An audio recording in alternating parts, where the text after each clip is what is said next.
En este video trataremos brevemente el tema de tiempo, derechos y acciones judiciales.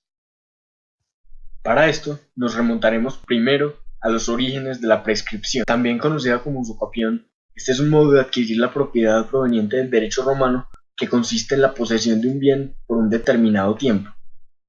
Si bien lo anterior era válido para el derecho romano, esta figura también existe en el derecho colombiano y está definida en el artículo 25.12 del Código Civil, cuya definición muestra unas similitudes esenciales entre ambas figuras. Los artículos subsecuentes del Código dividen la prescripción en prescripción adquisitiva y prescripción extintiva, definidos en los artículos 25.18 y 25.35 respectivamente. Existen cuatro diferencias principales entre la prescripción adquisitiva y la prescripción extintiva. La primera, la prescripción adquisitiva se basa en la posesión de una cosa o de un derecho con ánimo de señor o dueño. La extintiva no necesita esta base debido a su objeto. Segundo, la adquisitiva se aplica al dominio de bienes corporales y de derechos reales sobre ellos, como el usufructo. Con la extintiva desaparecen acciones reales, como la de la hipoteca. Tercera, la prescripción adquisitiva puede ser fuente de una acción-excepción en favor de quien ha prescrito. La extintiva, siendo un medio de defensa, solo produce excepción. Por último, la adquisitiva debe regirse por la ley del lugar por donde está situada la cosa prescrita, mientras que la extintiva debe estar sometida a la ley del domicilio del deudor. Como ejemplos de la adquisitiva, aparte del usufructo, que es un ejemplo válido, si Pedro adquiere por este medio el dominio de un inmueble, puede establecer acción reivindicatoria de él contra quien se lo haya usurpado. Por otra parte, hablando de la extintiva, aparte de la hipoteca, que representa un ejemplo válido, si Pedro le debe a Juan una suma de dinero y este último deja transcurrir un tiempo sin reclamarla, Juan puede liberarse de satisfacerla alegando la prescripción. En cuanto a los efectos generales, la prescripción adquisitiva es un modo de adquirir la propiedad que, una vez concedido, actúa retroactivamente desde el comienzo de la posesión. Esto quiere decir que el que ha adquirido por esta prescripción no tiene la obligación de restituir los frutos que ha percibido como poseedor de la cosa. Incluso se consideran percibidos aquellos frutos adquiridos antes de la consolidación de esta misma. Por otra parte, la prescripción extintiva funciona también retroactivamente desde el día que inicia.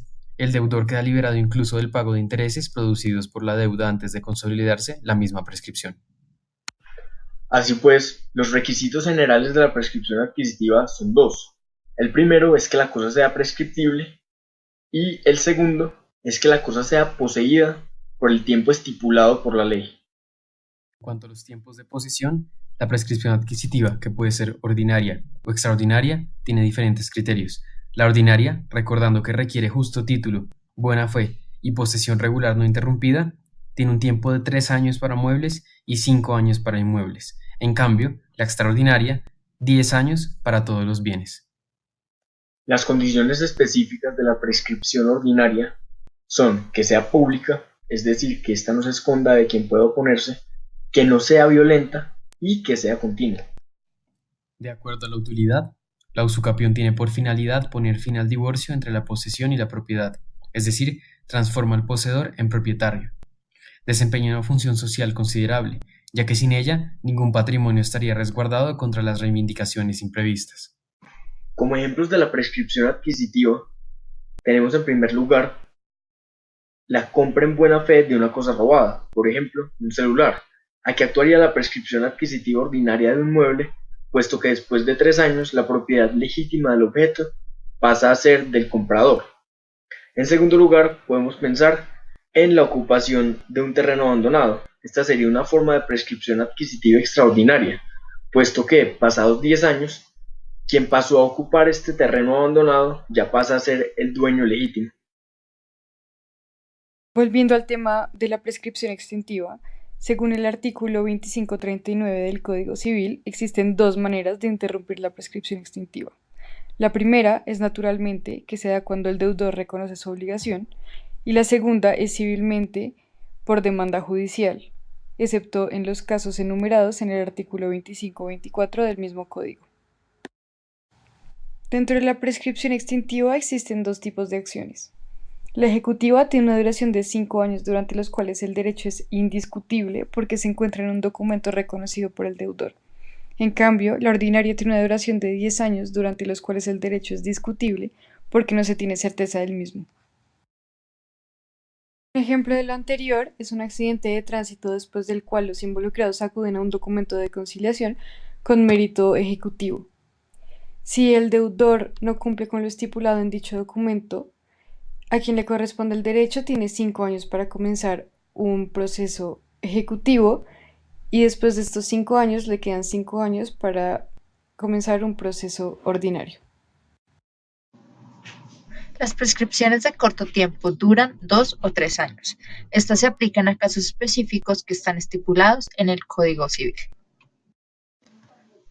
Además, hay ciertas excepciones dentro de los códigos, donde se le asignan prescripciones hasta de 6 meses a los casos que no necesitan términos largos. Ahora vamos a hablar de caducidad. En la sentencia C-574 de 1998, la Corte Constitucional relacionó la caducidad con la prescripción extintiva. En este sentido, ambas son un límite de tiempo al ejercicio de una acción o de un derecho. Sin embargo, en el caso de la caducidad, cuando el término prefijado transcurre, la acción o el derecho se extingue completamente. Entonces, las principales diferencias entre la caducidad y la prescripción son, por un lado, que la prescripción puede ser interrumpida ya sea natural o civilmente, en cambio la caducidad no puede ser interrumpida salvo norma expresa.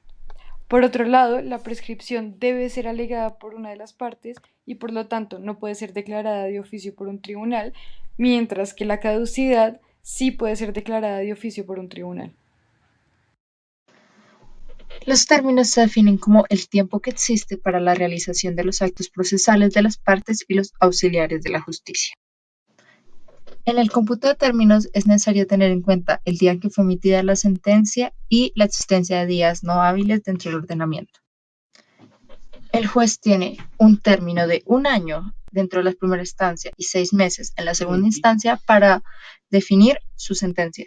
Si no lo hace, este pasará a otro juez que se encargará del caso.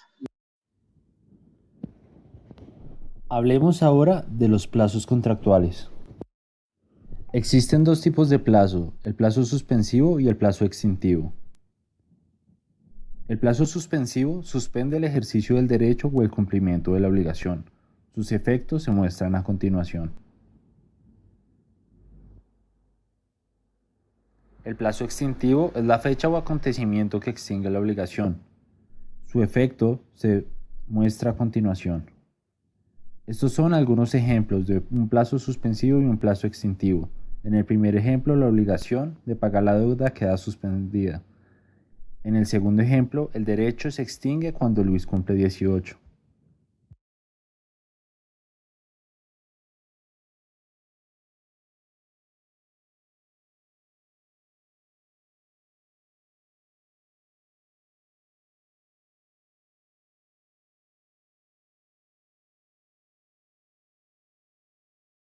Una promesa es una obligación de hechos futuros que dos partes se proponen cumplir. Para efectos de la venta, las dos partes serán promitente vendedor y promitente comprador.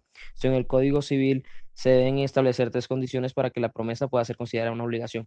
La primera es que la promesa debe estar escrita y firmada por las partes. La segunda, debe existir un deseo sobre el objeto comprado y sus características específicas. La tercera, se debe establecer la efectuación del contrato o la venta.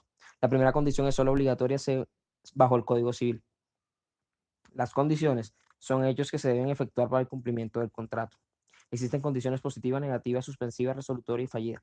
La positiva es aquella condición que puede ser cumplida bajo leyes naturales y jurídicas. La negativa es aquella que no se puede cumplir por las mismas dos condiciones anteriores. La suspensiva es aquella que hasta no cumplirse suspende los derechos del acreedor sobre la cosa comprada.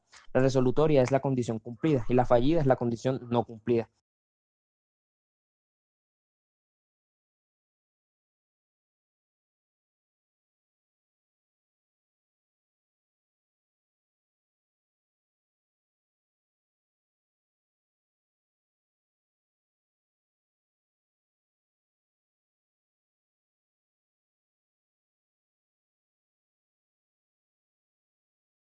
La diferencia entre los plazos y condiciones es que los plazos son un periodo de tiempo determinado.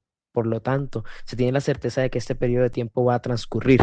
Por otro lado, las condiciones no siempre son un periodo de tiempo, a veces dependen de las personas. Por lo tanto, no siempre se tiene la certeza de que éstas se puedan cumplir.